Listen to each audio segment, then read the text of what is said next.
All right, so today we're gonna make a chopped cheese sandwich. We'll talk a little bit about the history and, I had these as a young man growing up. You'd find them in some crazy little out-of-the-way nooks and crannies of the city. There were certain bodegas in the Bronx that served them. There were a handful of comida chinas y criollas diners, these sort of hybridized Puerto Rican, Chinese, New York City spots where you could get, plantains, black beans, fried rice, and, grilled lemon chicken. But suffice to say, a chopped cheese, like a cheesesteak, but made with hamburger meat and slices of American cheese.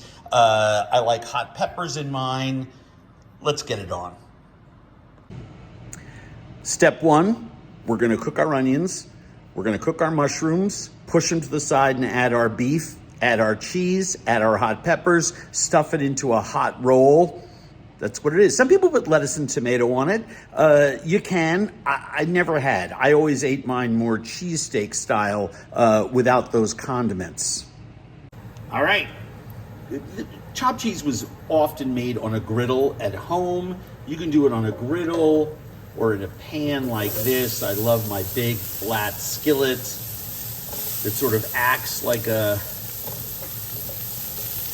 giant griddle would. And I just want to get these nice and roasty toasty. Then we're going to push them aside and add the meat. Last thing, the peppers, and then we're good to go. So we're going to get those nice and caramelized.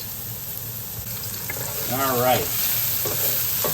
So once you smell those onions caramelizing, you know it's time to stir. And I don't stir until I smell those onions, because I don't want to make these watery. I want that nice, I want that color on everything, right?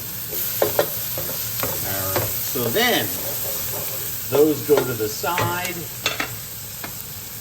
and we add our meat. Now, some people think that the name chopped cheese is because you use ground beef that's chopped. Yeah, maybe. Some people think it's because they used, prime rib slices, more like a cheesesteak, and then would chop it on the griddle with, some griddle tools.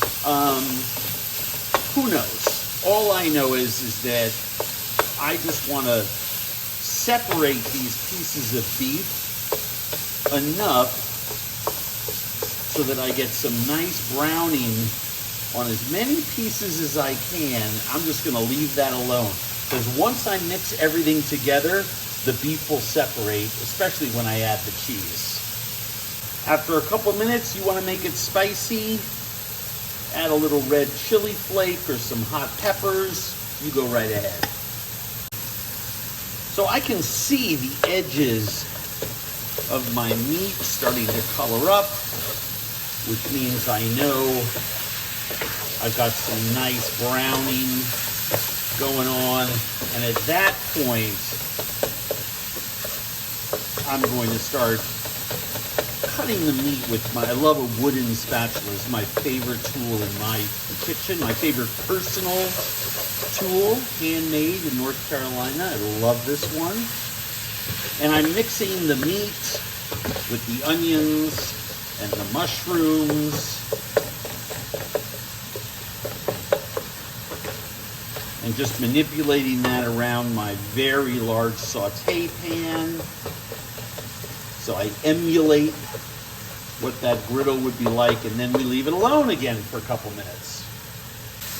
All right, so this is all nicely cooked. I'm putting in some of my chopped red cherry peppers. I've got some aged provolone that I chunked up a little bit. And of course, the most important feature of all, American cheese. I like the aged provolone because I like those little spunky dots of saltiness that only the aged Pro has. But essentially, all I'm going to do is when I start to see this melt, give it one stir, and then I'm going to load up my nice soft French bread loaf. Something easy to bite through. I just warmed this in the oven briefly. Whoop. There we go. I don't like it too cheesy.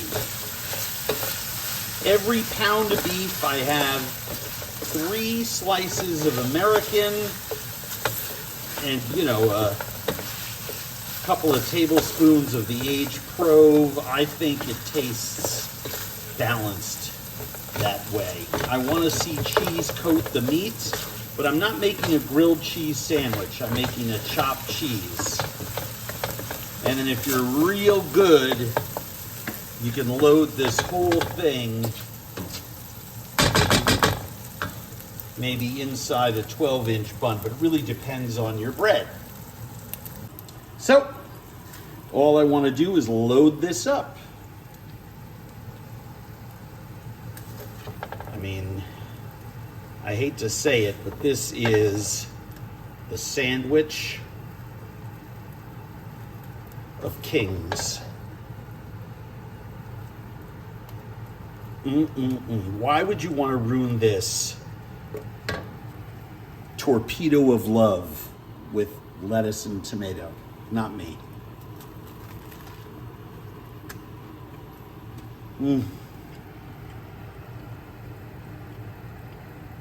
Chopped cheese heaven.